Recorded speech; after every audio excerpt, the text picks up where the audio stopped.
The Word of God, since the first week of September, we've been dealing these vocabularies of words, mga simple, mga isang salita na may kinalaman patungkol po sa gawain ng Diyos. Last week, pinag-usapan natin yung salitang encounter.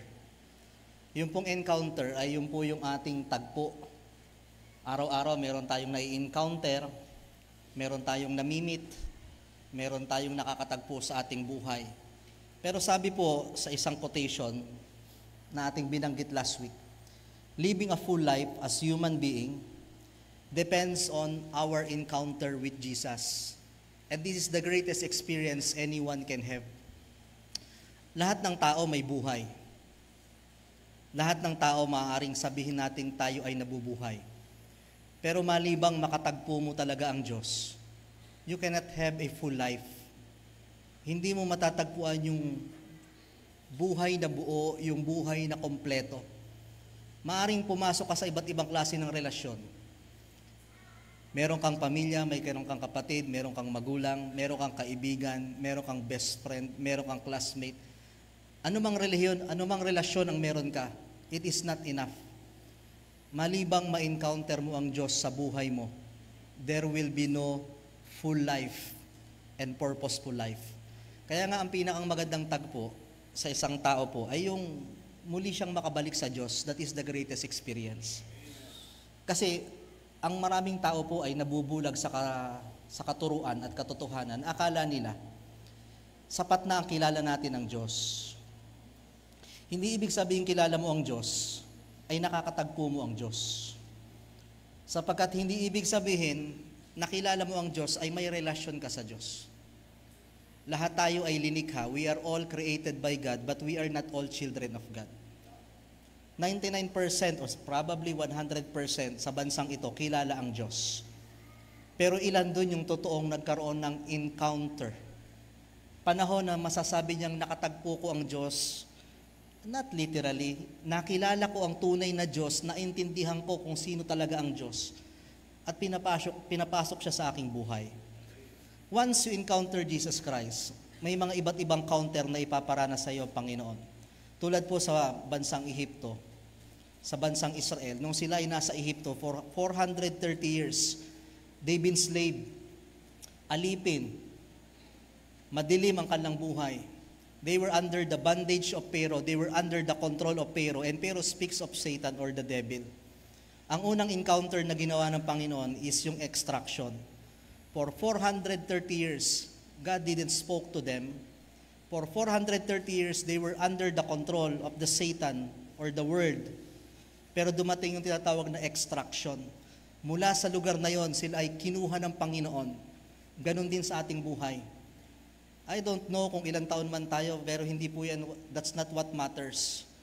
Ang mahalaga, sa taon mong yan, kung nakilala mo ang Diyos, yun pa lamang yung panahon na ikaw ay naitawid ng Diyos mula sa Ehipto, mula sa kadiliman ng buhay na ito. If you accepted the Lord Jesus Christ at the age of 40, for 40 years you are living in Egypt. You are under the control of Satan or bondage. But thank God, sapagkat hindi huli ang lahat, nagkaroon ng tagpo sa ating buhay, na ang Diyos ay nakapasok sa ating buhay at tayo po ay in-extract, linabas mula sa buhay na yon. After extraction, mula sa pagkakalabas sa Ehipto, bagamat may pangako ang Panginoon sa bansang Israel that they will be a great nation, multitude and blessed, may promised land na pinangako. Pero sabi po doon, matapos na sila'y lumabas sa Ehipto, okay, sila'y kinalingan ng Panginoon na tulad ng isang agila at sila ay dinalasan sa Panginoon. Ibig sabihin mga kapatid, bagamat ang pangako ng Panginoon sa atin ay buhay na walang hanggan, promised land, magandang buhay, hindi po agad-agad yon. Kailangan mo munang unang dumaan sa Diyos, ma-encounter ang Diyos. Matapos kang itawid ng Diyos sa iyong dating buhay, kailangan lubusan mo muna siyang makilala. At dumating sa punto ng bansang Israel na sila ay dumaan sa wilderness. Sapagkat ito yung panahon na bagamat hindi maganda ang sitwasyon, ito yung panahon na mas nakilala nila ang Diyos. Sa ating pong buhay, Mas nakikilala nyo yung mga taong talagang nagmamahal sa inyo sa panahong kayo ay wala, sa panahong kayo ay walang posisyon, wala kayong magagawa or kung ano paman. Ganon din sa ating buhay. Mas makikilala nyo kung sino ang Diyos hindi sa panahon na kayo ay sagana, hindi sa panahon na kayo ay malakas, hindi sa panahon na komportable ang lahat.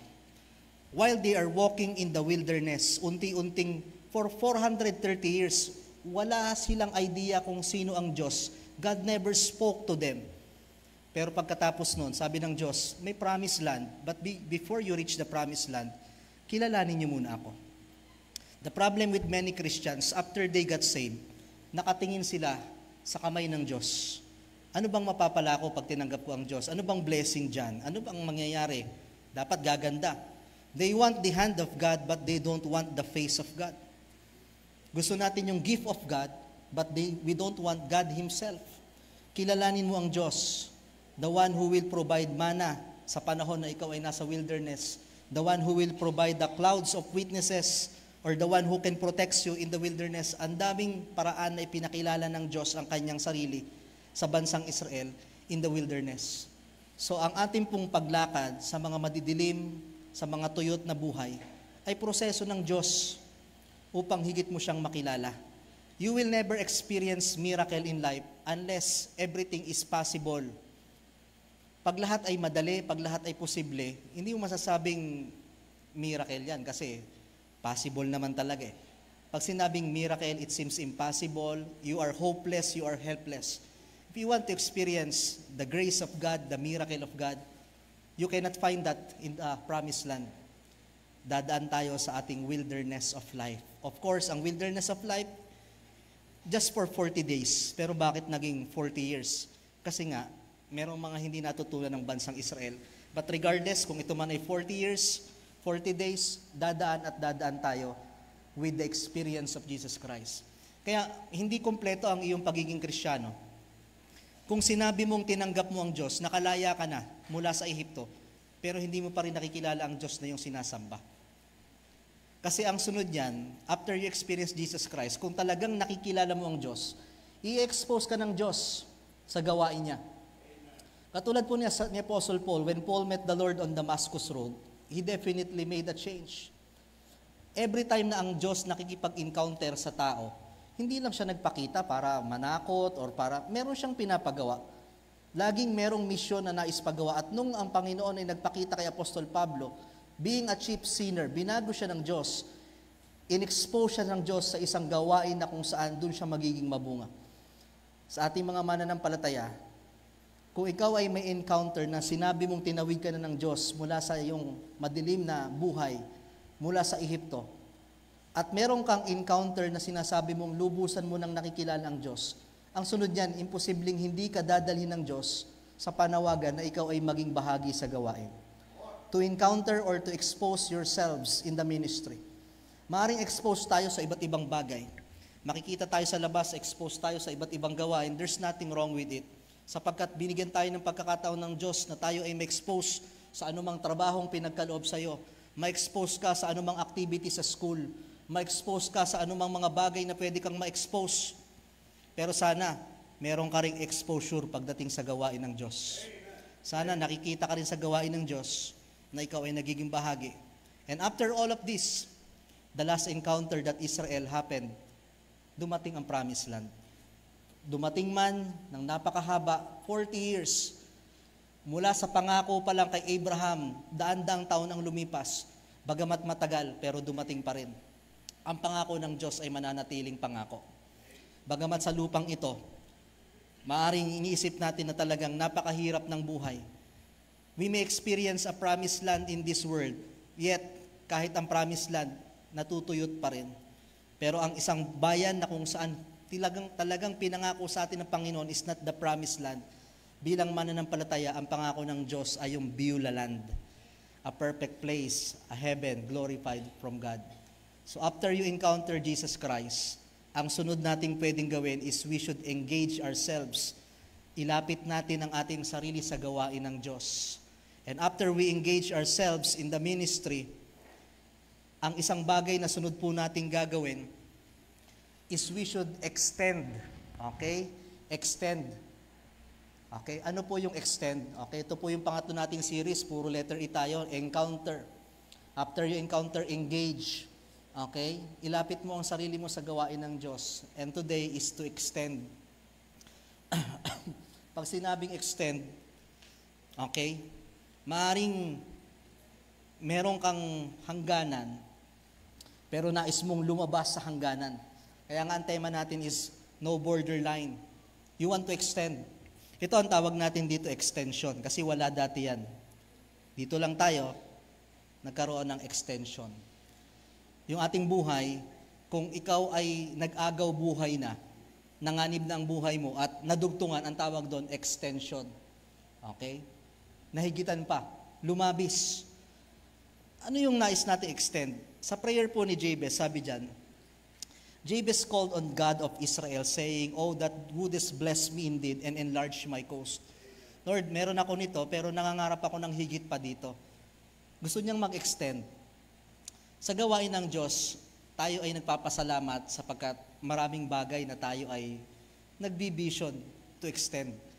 Salamat, pagdating sa property, nag-extend tayo. Meron pa tayong lote dyan sa kabila.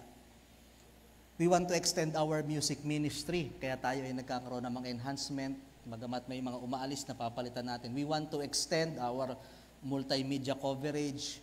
We want to extend our fellowship. We want to extend our trainings or mga Bible school or whatsoever. Pero among all those things that we should ask the Lord to extend in the ministry of the church, wala pong pinakang maganda na hilingin natin sa Diyos na sana, Lord, i-expand pa, palakihin pa, bigyan niyo pa kami ng puso to extend. Walang iba po kundi papaano namin i-extend na ipangaral at ipakalat ang ebanghelyo ng Panginoon. The power of God, the gospel of Jesus Christ. Sapagkat kung meron naman pong pinakang mandato ang Panginoon bago siya umalis, hindi sinabi ng Panginoon na palakihin niyo ang inyong building, palakihin niyo ang inyong mga ministries na ganyan. Although nabanggit yan sa mga sunod na talata, pero ang pinakang huling bilin ng Panginoon, huling bilin ng Panginoon is the Great Commission to extend the gospel, makarating sa iba't ibang lugar, to propagate na ang salita ng Diyos, ang kaligtasan, ang aral ng Diyos ay makarating sa bawat kaluluwa, sa bawat mahal natin sa buhay.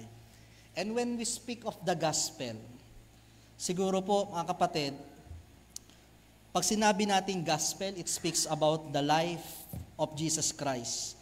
Kung papaanong ang Diyos, maayos ang kalalagayan sa langit, bumaba sa lupa, hindi para magpasarap, kundi para maging alipin, mamatay, bayaran ang ating kasalanan, at mabuhay na magmuli, upang magkaroon tayo ng panibagong buhay at walang hanggang buhay. Simply means the gospel is a good news. Bakit siya good news? Kasi nung hindi pa bumababa ang Diyos, merong bad news. Ano ang bad news? Na kahit anong pagpapakabuti ng tao, hindi sapat para makarating ka sa langit. Sapagkat walang makakaabot sa pamantayan ng kaluwalhatian ng Diyos. Ang good news, bumaba ang Diyos anak upang tubusin ang ating mga kasalanan, upang tayo ay makarating sa pamantayan ng Diyos. When we speak of the gospel, marami tayong mga verse, pero ang pinakang sigurong common at very familiar verse sa atin ay yung tinatawag nating John 3:16. Okay? Everybody, basahin natin. For God so loved the world that He gave His only begotten Son, that whosoever believeth on Him should not perish but have everlasting life. John 3:16 is so amazing, not because the world is so big, but because the world is so bad. Hindi siya napakaganda sapagkat ang laki ng mundo na iibigin ng Diyos. Kaya napaka-powerful ng John 3:16 kasi sa kabila ng napakalaki ng mundong ito, napakasama ng mundong ito, pero nagawa pa rin ibigin ng ating Panginoon. The most well-known and memorized verse in the Bible. It is often the first verse of young children learn Sunday school, and even every denomination, kay Baptist man yan, kay Christians, siguro walang pinakang common na verse kundi yung John 3:16. It is a verse na kung saan we are familiar with, and it is our first steps in our new relationship for Jesus Christ. John 3:16 is the verse that motivated some to give their life to Christ and follow Him. What is it about this verse that has captured the hearts of minds of so many? Nais ko lang mag-share ng mga ilang bagay. I want you to love the gospel. Napakaganda ng gospel. Alam nyo, ang ating pinopromote dito, walang iba, hindi ang relihiyon, kundi ang Panginoon. Sabi ng Bible, I am not ashamed of the gospel. Hindi ko ikahihiya ang ebanghelyo ng Panginoon kasi ang ebanghelyong ito ang nagbago ng buhay ko, at ang ebanghelyong ito ang pinakang kinakailangan na malaman ng bawat tao. First, I would like you to know a very simple verse, pero dyan lang pag-usapan natin, ano ba yung gospel? Each one of us, hindi man natin kayang buo na maipaliwanag yung gospel. Pero sa simpleng verse na ito, maintindihan nyo what is the gospel. First, let's talk about for God. For God. For God, we can see the beauty of this verse. We can see for God, the amazing lover. The amazing lover. Napakadakila ng verse na ito sapagkat dito ipinakita yung pinakang dakilang pwedeng magmahal at pinakadakilang mapagmamahal sa mundong ito. Unang-una, papaanong minahal tayo ng Diyos? Whether you are Christians, unbelievers, or malayo sa Diyos, lahat tayo minahal ng Panginoon. Unang-una, we are perfectly created and unique. Kung titingnan natin ang ating sarili, di ba? If you are studying the science, yung mga nursing natin, we are studying the anatomy and the physiology. Hindi mo pwedeng i-compare sa kahit anong machine na ginawa ng tao ang pagkakalikha sa tao. Kahit anong mga technology ang lumalabas ngayon, you cannot compare how our body works. Ganyan tayo minahal ng ating Panginoon sa pagkakalikha ng ating buhay, ng ating katawan. We are perfectly created and unique. Isang bagay na nagpapakitang mahal na mahal tayo ng Diyos, we commit sin, yet He paid the penalty of our sin. Nung nagkasala ang tao sa lugar ng hardin, we are sinners by birth and by choice. Minana natin yun, pero wag nyo lahat isisi kay Eva at Adan. Kasi tayo ay pinanganak na may kasamang kasalanan. Bukod doon, by choice, talagang ang tao nagkakasala, pinipiling nagkasala. Pero sa kabila nung nagkasala si Eva at Adan, ang ginawa ng kasalanan ay Diyos. Napakasakit nun, pinagpalit ang Diyos. Pinagpalit, dininay ang Diyos. Pero dun din mismo sa lugar na yon, sa Hardin ng Eden, ibinigay ng Diyos ang solusyon sa problema ng tao, ni Eva at Adan. Bagamat ang tao ay nakagawa ng kasalanan sa Diyos, gayon na lamang ang kanyang pagmamahal sapagkat siya rin ang gumawa ng solusyon. Siguro nagagawa niyo yan sa inyong mga anak, na minsan, kahit pasabihin sila yung may mali, at ikaw ang ginawa ng mali, pero ikaw pa rin yung gumagawa ng paraan upang maitama. But not all the time, hindi tayo ganon. Pag ikaw ay nagawa ng kapwa-tao mo ng kasalanan, pwede sigurong manahimik ka, pwedeng hindi naman ako magiging masama, hindi ako gaganti, pinakang kaya ko nang gawin ay manahimik. Pero yung siya na ang gumawa ng kasalanan, ako pa ang magbabayad sa kasalanan niya, hindi natin kayang gawin yun. Di ba? Yung ikaw na itong ginawa ng kasalanan, ikaw pa ang magbabayad, ikaw pa ang makukulong, ikaw pa ang mamamatay, walang pwedeng gumawa sa atin nun. Pero gayon na lamang, for God, He is an amazing lover. Ganun ang pagmamahal ng tao sa Diyos. Na pwede namang i-deny na ng Diyos ang tao. Na meron naman siyang mga anghel, kung kinakailangan lang ng Diyos ng mga sasaba, may anghel naman ako. Na kung saan I am in control. Bakit kailangan ko ang mga tao na matitigas ang ulo, ang mga tao na ayaw naman sa akin? Pero ganun ang pag-ibig ng Diyos. Ang maganda sa Diyos, ang pag-ibig niya, He forgives. Hindi lang He forgives, but He forgets. Yun ang maganda sa Diyos.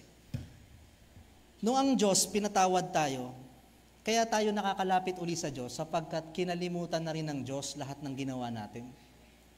Ang tao pwedeng magpatawad, pero bihira at wala sa tao ang pwedeng makalimot. Meron kayong mga alam na, di ba? Oh, sige na, pinatawad ko na, pero wag nyo na kaming pagsamahin sapagkat hindi ko kayang makisama sa taong yan. Bumabalik yung alaala ng ginawa sa akin. Di ba? May mga ganon. You can forgive, but yung forget, yung parang walang nangyari na mahirap. Pero ang Diyos, nung pinatawad tayo, anuman ang lalim ng iyong ginawang kasalanan, kasama na yan sa pinako niya sa krus. Kaya meron tayong pagkakataon na tayo ay gamitin ng Diyos sapagkat lahat yon He forgives and He forgets. For God, He is so amazing lover. God is so amazing when it comes to love because even though we are unfaithful, God remains faithful. Nung nagtapat ka sa Diyos at hindi, sumisikat pa rin ang araw sa'yo. Nung nagtapat ka sa Diyos at hindi, kumakain ka pa din. Nung nagtapat ka sa Diyos at hindi ka pa rin pinabayaan ng Diyos. Bagamat God is a jealous God, sabi sa Bible. Pero hindi tulad ng pagtatampo ng tao. Sapagkat hindi pa rin matiis ng Diyos na tayo ay pabayaan. Ganon ang pag-ibig ng Diyos, that even though you are unfaithful, ang Diyos nananatiling faithful sa buhay mo. And we cannot outgive God. We cannot outgive the love of God. Ganon ang pag-ibig ng Diyos. Hindi mo pwedeng higitan or pantayan. Kahit anong gawin ho nating pagsiservice dito, pagsamba, pagbibigay, hindi mo pa rin mahihigitan ang pag-ibig ng Diyos. You cannot outgive the love of God. Kaya nga kung meron kang 10 dahilan para sabihin mo sa Diyos, Lord, ang dami kong nagawa sa iyo, merong 10,000 dahilan ng Diyos para sabihin, ito ang nagawa ko sa buhay mo. That's why we have the song 10,000 Reasons. Meron at meron. Kung iisa-isahin natin ang bawat detalye ng ating buhay, you cannot outgive the love of God. At the more na nakikita mo na hindi mo kayang pantayan ang Diyos, at sobrang daming binibigay at ginagawa ng Diyos sa buhay mo, the more na tayo'y napapaibig sa Diyos. For God, He is so amazing lover because God loves us not according to the standard of man. Kayo mga kabataan, di ba, pagka kayo umiibig, meron kayong standard. Okay? Gusto ko yung matalino, gusto ko yung mabait, gusto ko yung maputi, gusto ko yung mahinhin. May mga standard tayo eh. Ang problema, pag yung standard nawawala na rin yung pag-ibig natin, unti-unting nawawala. May mga standard. Ang Diyos walang standard eh. Kahit anong klaseng anyo or uri ka ng tao, pwede kang mahalin ng Diyos. Ang Diyos hindi naglagay ng standard kasi ang tao alam niya magbabago. Pwede ngayon pasado ka sa Diyos. Pero pwede kang magbago, pwede kang magkasala uli, pwede kang lumayo. Kaya ang Diyos inibig tayo ng walang pamantayan. Sa bawat relasyon may pamantayan para pumasa ka. Pero sa Diyos, ganun siyang umibig. That's why, for God, He is so amazing lover sapagkat minahal niya tayo ano man ang meron tayo. God is amazing lover because God is good and God is great. Ano pong pinagkaiba? Ang Diyos, siya ay napakabuti, hindi lang napakabuti. Siya ay napakadakila at makapangyarihan. Imagine nyo, mahalin ka ng napakabuti, napakamakapangyarihan pa. Wala nang tatalo sa pag-ibig na yun. Merong tao, pwedeng yung isang tao, napakabuti. Halimbawa, ako napakabuti ko. Kahit anong buti ko, hindi naman ako makapangyarihan, hindi rin kita matulungan, wala rin akong magawa, hindi rin kita mapagaling, hindi kita mabuhay. Meron naman tao, pwedeng napakamakapangyarihan niya, may pera siya, may kakayahan siya, pero hindi naman mabuti. Hindi ka rin niya tutulungan.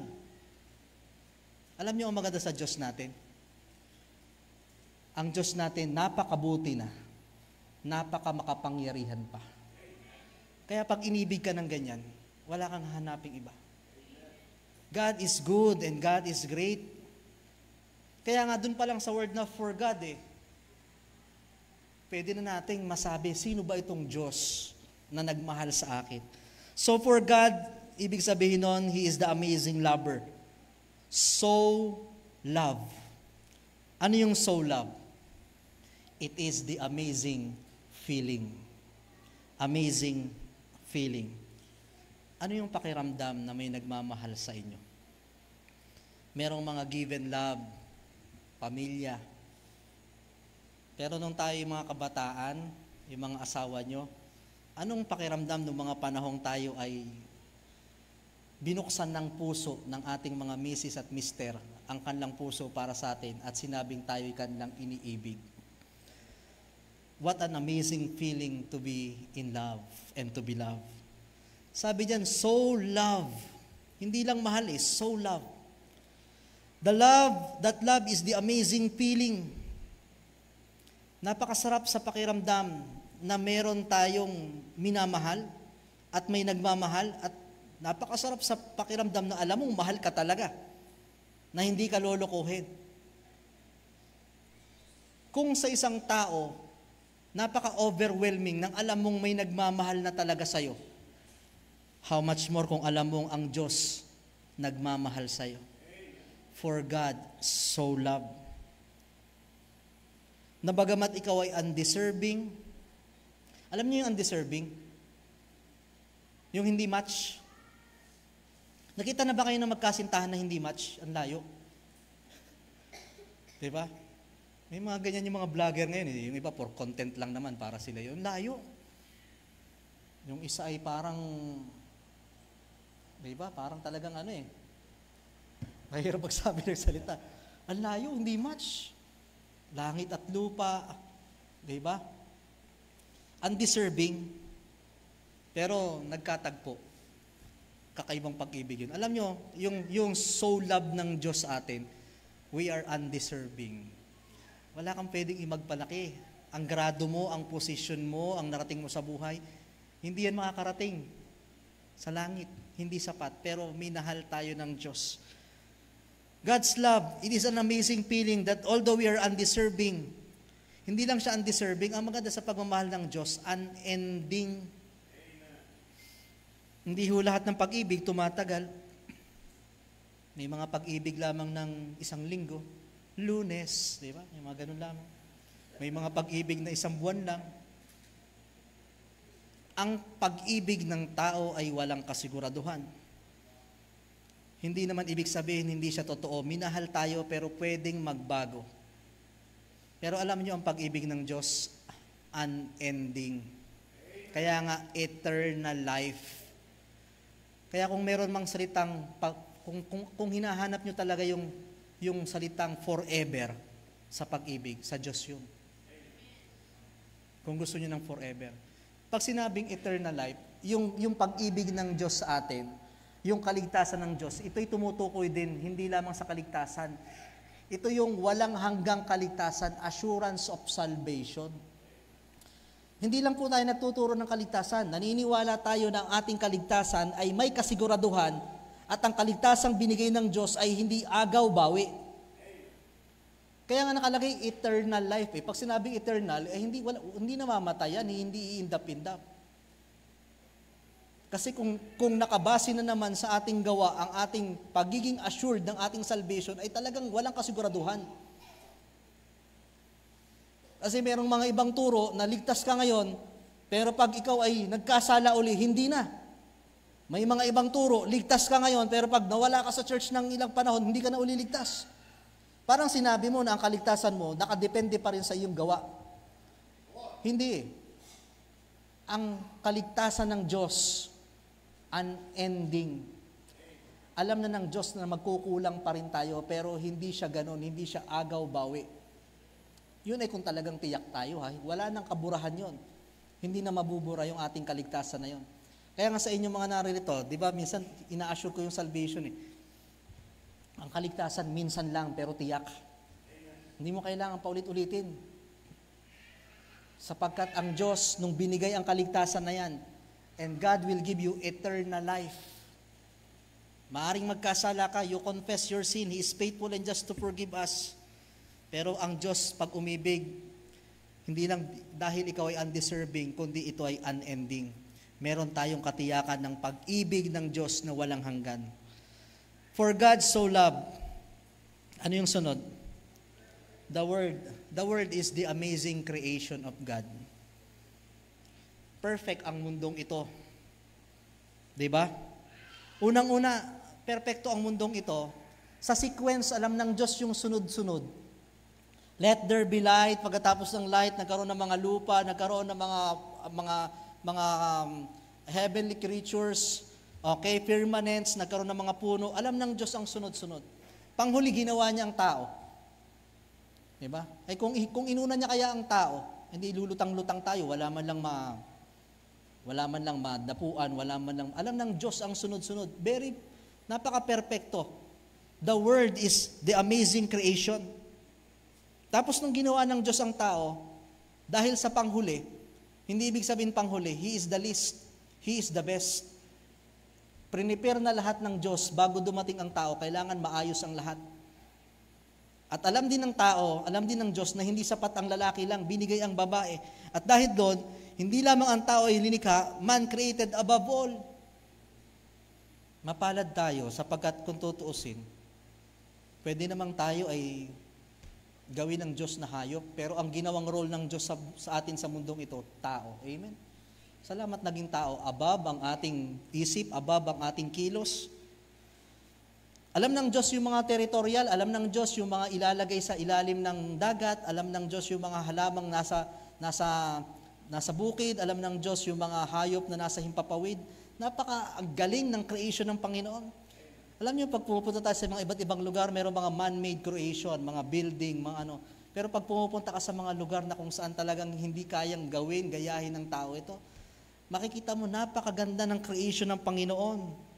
Even how the solar system works, how the nature system, papaanong nangyayari ang mga bagay-bagay, papaanong nagkakaroon ng umuulan, pero nagkakaroon ng evaporation, ng muling pagbabalik na, papaanong ang mundong ito, sa loob ng mahabang panahon, ay nananatili, sapagkat lahat ay inayos ng Panginoon. Nangyari nga lang na ang mundong ito, the world is an amazing creation, nasira, nasumpa dahil sa kasalanan ng tao.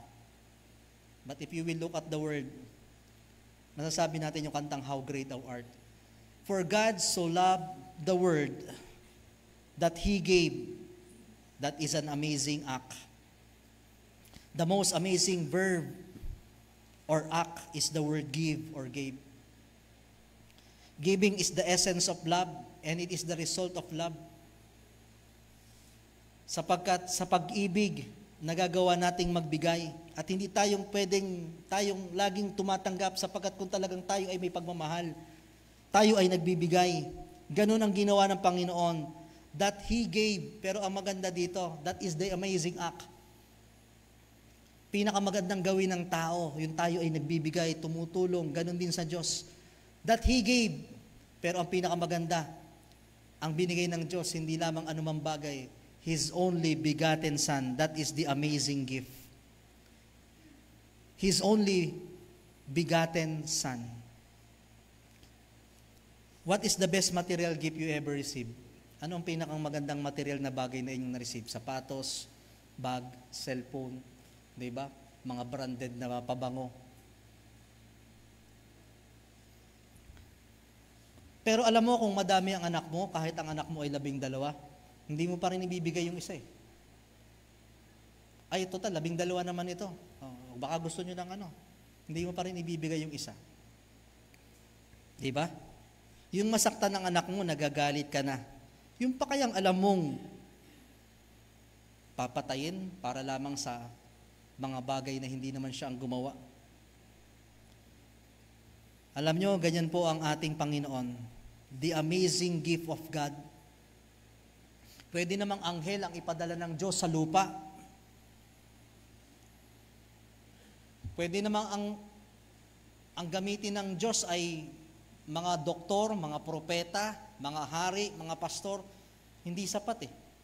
To pacify the wrath of God, para walang ibang pwedeng humugas sa kasalanan ng tao malibang sarili niyang anak. Sapagkat walang makapaglilinis. Mahirap linisin ang isang bagay kung ang ipanglilinis mo may dumi din. Di ba? Naranasan nyo na bang maglinis kayo ng lamesa? Ang pinanglinis nyo, madumi rin naman. Hindi lalo lang dumumi. Kaya, nung una, nagpadala ang Diyos ng mga propeta, nagpadala ang Diyos ng mga kings, ng mga judges. Wala eh. Hindi rin talaga sapat eh. Kailangan talaga yung anak niya. His only begotten Son, and that is the greatest gift sa ating pong buhay.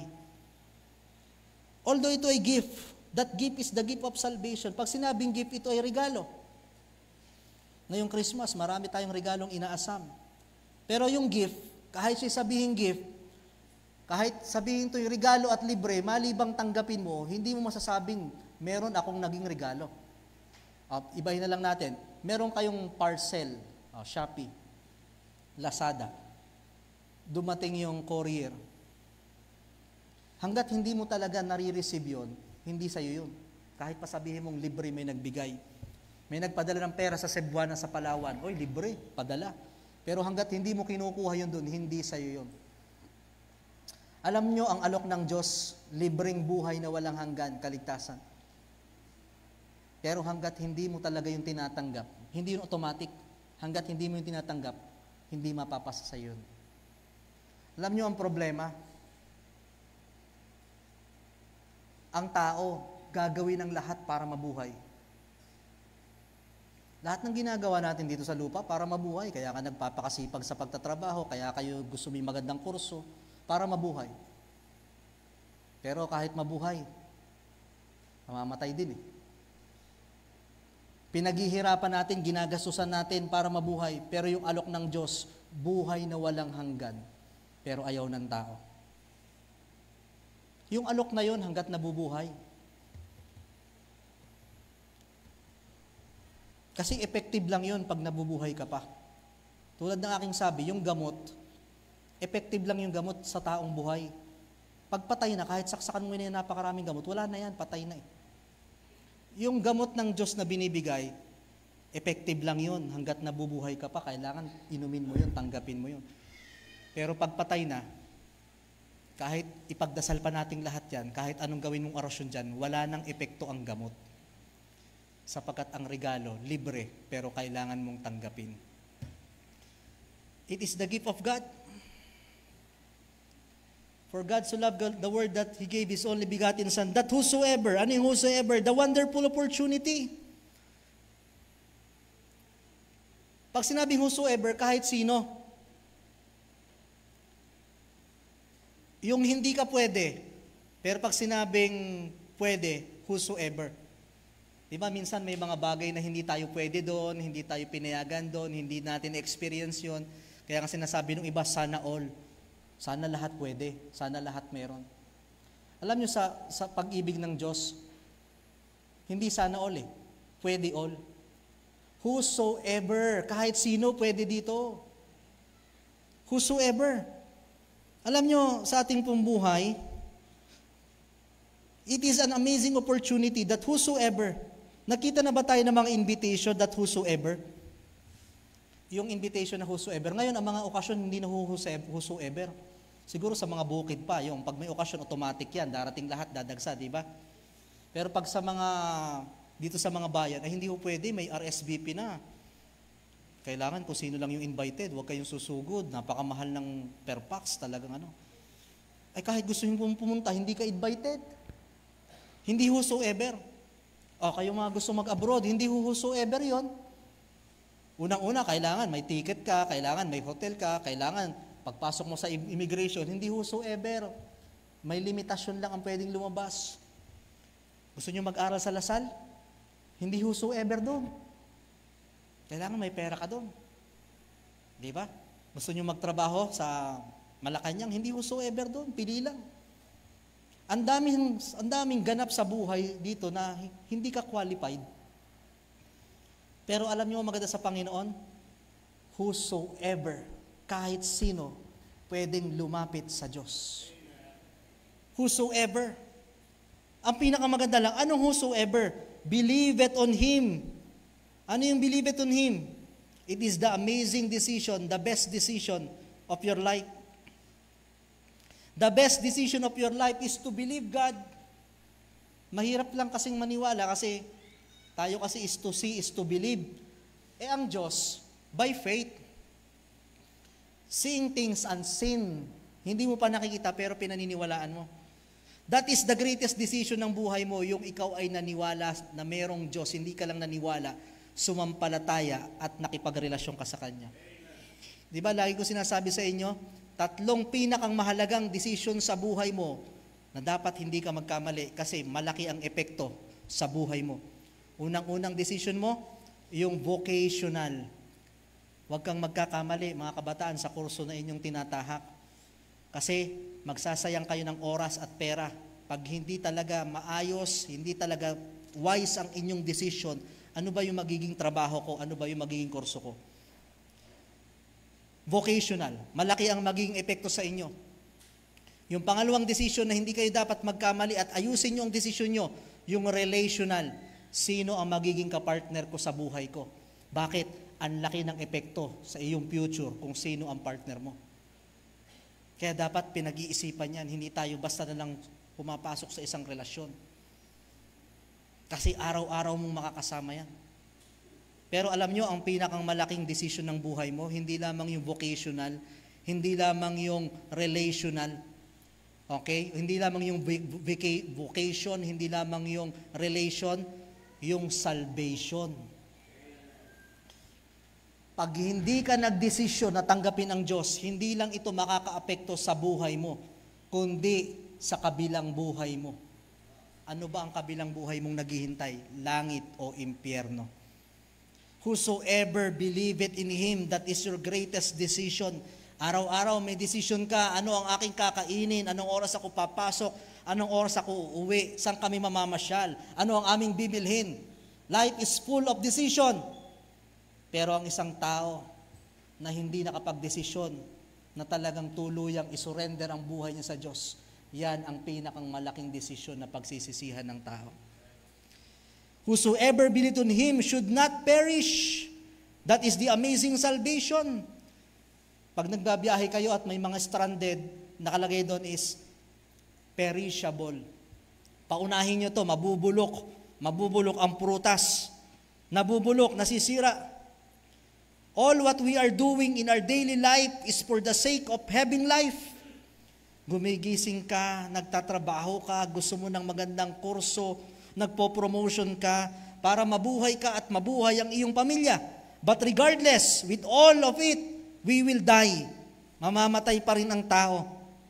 The science is almost perfect na ang dami ng nagawa nito pero walang isang bagay na hindi magawa ng science ay hindi nito mapanatili ang buhay ng tao na magkaroon ng buhay na walang hanggan.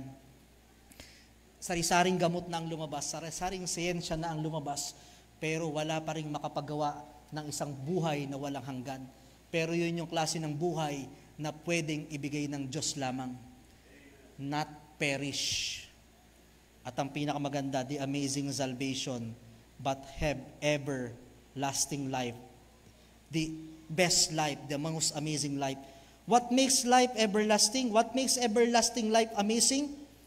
It is a perfect life. Alam niyo po ang maganda sa everlasting life na pangako ng Panginoon? Alam, pag sinabing everlasting life, hindi lang mahaba, walang katapusan. Ang maganda dito, hindi lang walang hanggang buhay yung ibibigay ng Diyos eh. It is a perfect life. Kasi hindi ibig sabihin walang hanggang buhay, mahabang buhay, blessing yun.